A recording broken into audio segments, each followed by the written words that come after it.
ലോകത്തിലെ ഏറ്റവും വലിയ എണ്ണ കമ്പനി ഏതാണെന്ന ചോദ്യത്തിന് ഒരേ ഒരു ഉത്തരമേ ഉള്ളൂ. സൗദി അറേബ്യ എന്ന രാജ്യത്തിന്റെ തന്നെ അഭിമാനമായ സൗദി അരാംകോ എന്ന കമ്പനിയാണ് ഈ ചോദ്യത്തിന് ഉത്തരമായി പറയാൻ കഴിയുക.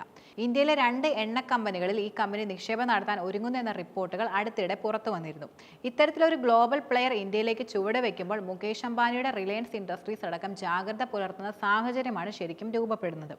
ഏതാനും വർഷങ്ങൾക്ക് മുമ്പ് റിലയൻസുമായി പങ്കാളിത്തത്തിന് അരാംകോ ശ്രമിച്ചിരുന്നു. എന്നാൽ ചില അഭിപ്രായ വ്യത്യാസങ്ങളെ മറ്റും തുടർന്ന് ആ ഡീൽ ഫലവത്തായിരുന്നില്ല.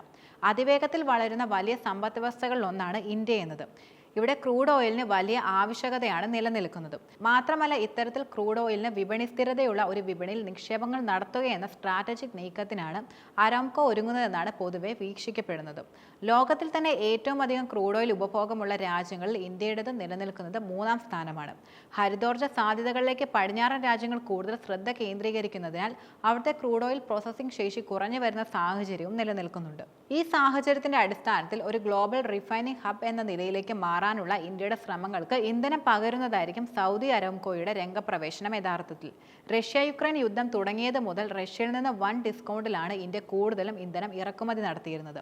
മാസങ്ങളായി ഇവിടേക്ക് ഏറ്റവും അധികം ഇന്ധനം നൽകുന്ന രാജ്യം എന്നതും റഷ്യയാണ്. ഇതിനെ തുടർന്ന് പരമ്പരാഗതമായി ഇന്ത്യയിലേക്ക് വൻതോതിൽ ഇന്ധന ഇറക്കുമതി നടത്തിയിരുന്ന സൗദി അടക്കമുള്ള ഗൾഫ് രാജ്യങ്ങളുടെ വിഹിതത്തിൽ കാര്യമായ കുറവും വന്നിരുന്നു. നിലവിൽ ഭാരത് പെട്രോളിയം കോർപ്പറേഷൻ ആന്ധ്രാപ്രദേശിൽ തുടങ്ങാനിരിക്കുന്ന റിഫൈനിലും oil and natural gas corporation ഗുജറാത്തിൽ ആരംഭിക്കുന്ന റിഫൈനിലും നിക്ഷേപം നടത്താനാണ് സൗദി അരാംകോ കൂടുതലും ഒരുങ്ങുന്നത്.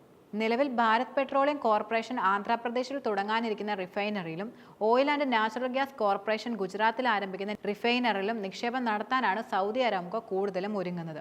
ഇതുമായി ബന്ധപ്പെട്ട ചർച്ചകൾ വലിയ രീതിയിൽ പുരോഗമിക്കുന്നുമുണ്ട്. അരാംകോ നിക്ഷേപം നടത്താൻ ഒരുങ്ങുന്ന 2 കമ്പനികളും പൊതുമേഖലയിലാണ് നിലനിൽക്കുന്നത്. ഇന്ത്യൻ പ്രധാനമന്ത്രി നരേന്ദ്രമോദി ഈ വർഷം പകുതിയോടെ സൗദി സന്ദർശനം നടത്തുകയും ചെയ്യും. ഇതിനു മുൻപായി ഈ ഡീൽ പൂർത്തിയാക്കാനാണ് സർക്കാർ കൂടുതലും ശ്രമങ്ങൾ നടത്തുന്നത്. ആന്ധ്രാപ്രദേശിലെ എണ്ണ ശുദ്ധീകരണശാല, പെട്രോകെമിക്കൽ പ്രോജക്റ്റ് എന്നിവയിൽ $11 ബില്യൺ നിക്ഷേപിക്കാനാണ് BPCL തുടക്കം കുറിക്കുന്നത്. ONGCയുടെ ഗുജറാത്തിലെ എണ്ണ ശുദ്ധീകരണശാലയുടെ നിർമ്മാണ പ്രവർത്തനങ്ങൾ പ്രാരംഭഘട്ടത്തിലാണിപ്പോൾ ഉള്ളത്. അതേസമയം തന്നെ സൗദി അരാംകോ നിക്ഷേപം നടത്തിയാലും ഇല്ലെങ്കിലും ഈ പ്രോജക്റ്റുകൾക്ക് മുന്നോട്ട് പോകാമെന്നാണ് പുറത്തു വരുന്ന വിവരവും. ഓരോ റിഫൈനറിയിലും തങ്ങൾക്ക് ലഭിക്കുന്ന ഓഹരി പങ്കാളിത്തത്തിന് 3 മടങ്ങ് crude oil Saudi Aramco supply ചെയ്യുമെന്നാണ് അറിയിച്ചിട്ടുള്ളത്. ഇത്തരത്തിൽ വലിയ സപ്ലൈ തുടർച്ചയായി ഉറപ്പാക്കാൻ സാധിക്കുന്നത് യഥാർത്ഥത്തിൽ ഈ എണ്ണ കമ്പനികൾക്ക് വിപണിയിൽ മേധാവിത്വം നൽകുന്നതായിരിക്കും. അതേസമയം തന്നെ ദീർഘകാല അടിസ്ഥാനത്തിൽ ക്രൂഡ് ഓയിൽ സപ്ലൈ കരാറുകൾ ഏറ്റെടുക്കുന്ന സംബന്ധിച്ച് ഇന്ത്യൻ എണ്ണ കമ്പനികൾ ജാഗ്രതയും പുലർത്തുന്നുണ്ട്.